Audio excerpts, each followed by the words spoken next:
Hi, it's Jared from Rhoads Farm. Today we're going to talk about our new chicken tractor coming up after this. I'm Jared McGinnis, and this is a story of my family and our farm. About a year ago, we purchased a small rundown farm and began working to transform it into a local, sustainable food source for our community. Please subscribe and come with us on this journey of faith, family, and healthy food. We are Rhoads Farm.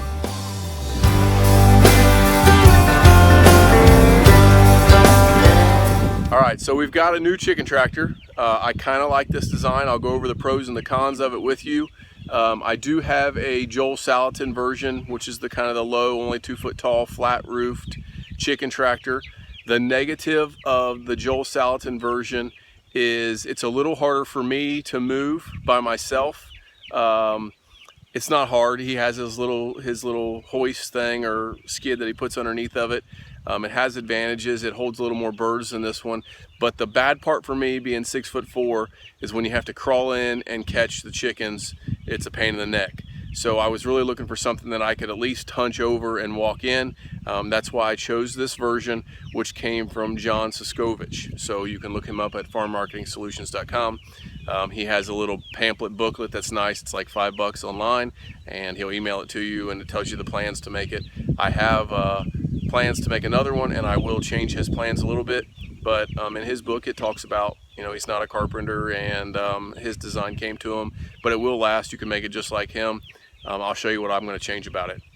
So what is the purpose of our chicken tractor? So first off, it's easy to raise birds outside. Chicken tractors, this helps. It kind of keeps them protected. They can't roam free, keeps them contained, but gives them fresh grass each day. So I don't know how well you're going to be able to see it, but right here, this little square, there's a line there, and there's a line over here. So this square was where they were yesterday, and really for only about 8 hours. So we put them in there last night, maybe actually 20 hours, because we put them in last night about 8 o'clock, and I just moved them about 5 o'clock tonight. So they'll stay in that same spot, that same square footage each day. Each day they move and they get fresh grass. So is this free range? Is this a cage? What is the advantages? What are the terminology here? So people would technically call this free ranging. Okay, so by definition, they get 2 square foot per bird. They get fresh grass each day. So actually they're getting more than 2 square foot per bird, because the square footage over their lifetime, it's not 2 square foot per lifetime. So each day they're getting fresh grass, but they are limited in their movement. So they're not open, galloping on the prairie, and you can protect them that way. So they're small birds. You have to keep them safe. There's coyotes, there's coons, hawks, all those kind of things. This will help you protect them and yet still give them that ability to roam, still have that ability for fresh grass. You're moving them away from their manure, which minimizes pestilence. All those things happen with a chicken tractor. So what are some negatives to chicken tractors and raising chickens this way? So if you're a fanatic, you just scream out nothing right away, but there are some negatives. Okay, so CAFOs and Big Ag and the way they raise chickens, they have some pros. Some of their pros are they can control the environment 24/7. I can't do that. Okay, so I do have some environmental issues. If a tornado came through right now, as it gets cold, there's weather issues, rain. The tarp helps a lot with the rains. It will keep them dry. There is an area that they can get into that there's no way wind could get in. So, but there are some environmental issues. Like I say, the coyotes and all those predators, all those things. You don't have that with CAFO operations.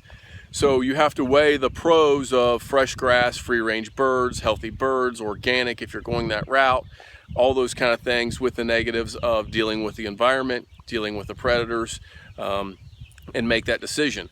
I think the chicken tractor is a good middle ground. So I don't want to keep my birds in a CAFO. I don't want confinement operations. I don't want chemicals. We don't want all the pestilence that the birds are staying in. We want them to have movement, all of those things, but yet we still want to protect them. We still want to be the farmer who protects the chickens. And you can say that, well, you could protect your chickens. It's just the circle of life, and sing the Lion King song if you let them run free in the pasture and let nature do what nature was going to do.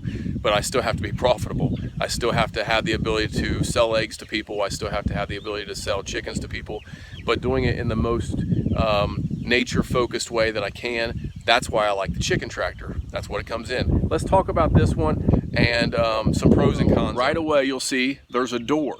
It's not a hatch that you have to crawl into. That was the pro for me, okay? So I'm 6'4", I weigh 230 pounds, and I don't like getting on my hands and knees and crawling after chickens. So I like the option of going through this door. It's also easy for the kids to get in and out of, but the negative to a door is that something could break in it. It's made out of 1x4s, it is reinforced, those kind of things, but the Salatin version of the chicken tractor seems to be a little more secure than this one, even though John Suscovich hasn't had a whole lot of issues with that, and he's used his for several years.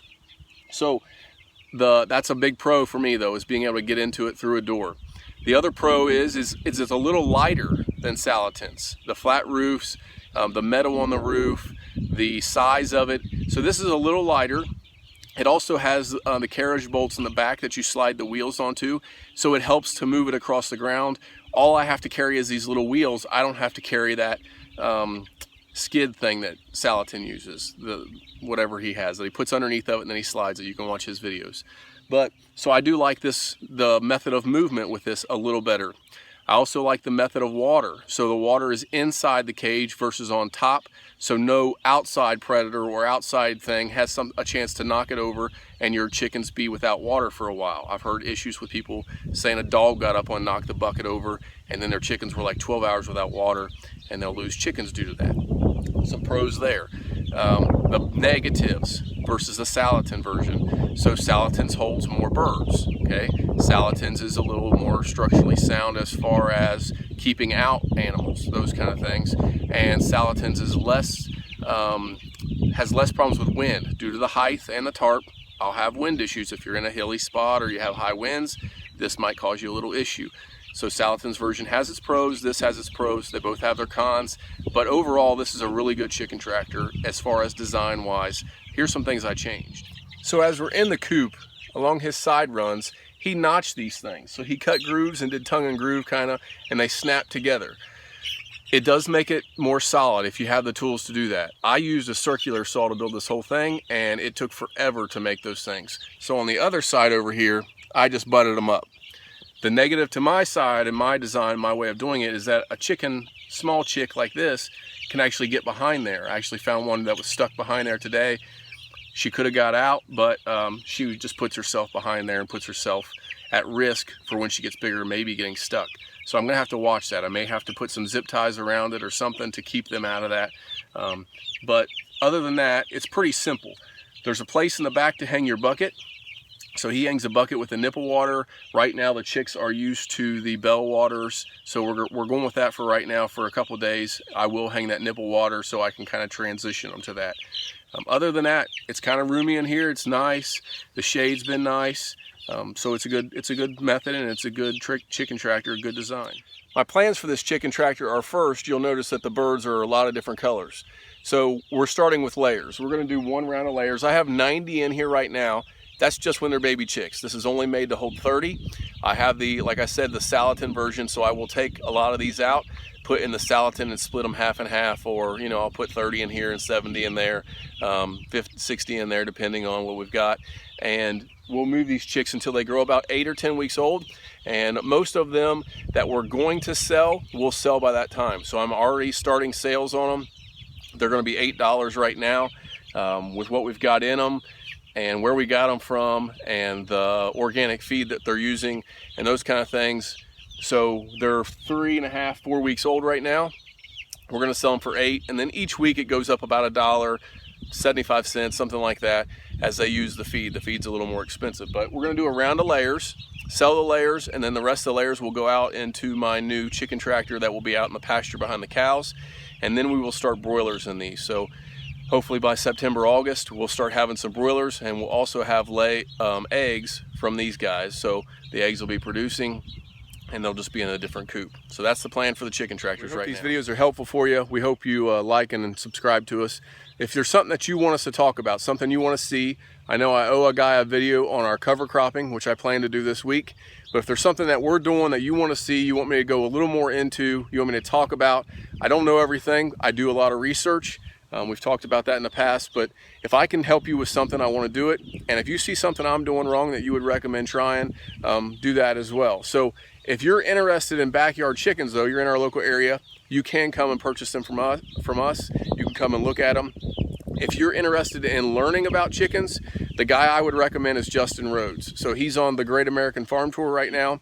I'll try to put a link to his YouTube channel below ours. And so I don't mind supporting these guys and throwing their names out there. It's to help them, but it's also helping me. So we want to grow food. We want to help people grow their own food. And these guys are doing really good at it. So, but Justin Rhoads, he's the guy who knows chickens. And John Suscovich, I'll also put his stuff down in the description. So if you want to link over to his YouTube channel and his plans for this, you can have that as well. Thanks for watching. As always, thanks for watching. Tell your mama and them. Subscribe and comment to continue with us on this journey. And don't forget to check out Noah Smith at noahsmithmusic.com.